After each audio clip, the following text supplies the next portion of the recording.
Hey, and welcome to Animation Technically, and this is, I guess, the start of what will probably be a bunch of basics on rigging and animation videos. Mostly from questions from a few of you, from terminology I've used both here and on Twitter about what certain things mean. So today we're going to talk about IK-FK and IK-FK switching. So we're going to start simply with the basics of this. I'm going to assume a very bare basic knowledge of rigging at the very least. You know, these are bones or joints or armatures depending on what software you hail from.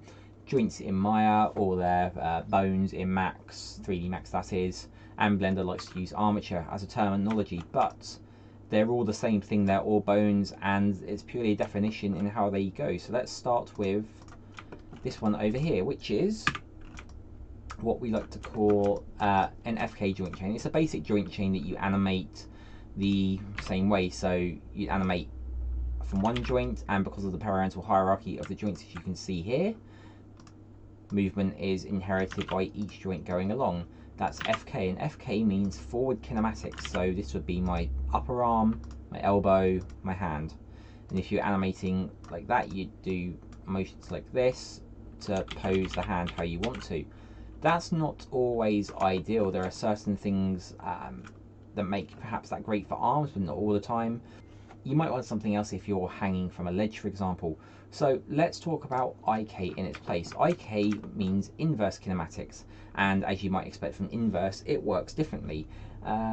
So in this case, you would make an IK chain that links the joints you're working with from shoulder to hand, including the elbow. It doesn't have to be this, it can be more. Obviously, dogs have additional parts in their legs, and the same thing would work for them. It's just all on the setup. But let's keep it simple today. So an IK chain works like this. You move the hand, the arm repositions itself to match based on the IK calculations. Obviously you could add stretching if you wanted to, but for the purpose of this we're keeping it nice and simple. And then you have an additional look at the elbow. This is called a pole vector, and this allows you to change the rotation of the arm. For the purposes of this as well, I have parented the IK controller to a spline object that is also orientation constrained to the hand. And the reason for this is so I have control over the hand still, and it moves how I want while I do this kind of motion. If that constraint was not there, as we can see here, you can now see the hand continues to inherit the animation. This is coming from its parental joints in the same way that FK works. So for that reason, we need to have that orientation constraint here so we can get the movement we want.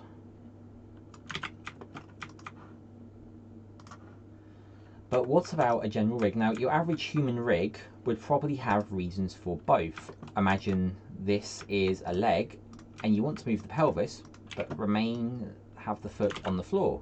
So you could move your upper, but you could also keep the foot in place. Same that if you might sometimes want your character hanging from something, you need the hands to stay in place so you can move the body, but that's not always the case. A flying animation might just use FK for everything, and a climbing animation might use IK for everything, and sometimes you want to have a bit of both and to blend between them. That's why we have switching that is set up in Maya really easily, but can equally be done by use of wiring in 3D Max and similar features in other systems. So this is our IK-FK chain. It is a chain that is, in this example, orientation constrained to both the IK and the FK rig. And you can switch between them using an attribute I've added onto here. And I've made it a blend for ease, but obviously you need to see the animation which I've put on here. And now if I choose this blend, I will switch between the two different animations. Now for an actual rig, if you're making a character, these three rigs would probably all share the same space for ease of use. So if we change the camera that we're working from, this provides a better example.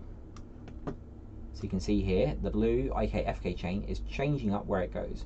So you could be animating IK, and then say your character drops off a ledge and hits the floor, the arms would switch back to FK. And because I've put this on an attribute that's not an on-off, a Boolean value, this is a float value that goes from well, as many numbers as you want really. In this case it's going between 1 and 10, and that lets you animate between them or have half of that animation interpreted. So if I were to take the animation and do this, we could have our character, who's just been hanging onto this ledge up here, jump down, and now he's doing that. But we can also key this value too. Just like anything else in Maya, everything is keyable. So you can animate those values to change on the fly as you need them. Same with the FK joints. We could then do this or that and watch as the joints switch between as we need. And that's the basics of IK and FK. Obviously there are more crazier versions of this. Spline IKs are a system unto themselves that have a variety of great uses. There are spring IKs too that are great for IK chains that have more than 2 joints, so a dog's leg or horse leg for example. But this is the basics and it should get you something to work with. And thanks for watching. If you have any more questions like this, let me know and I can cover them in future topics. See you around.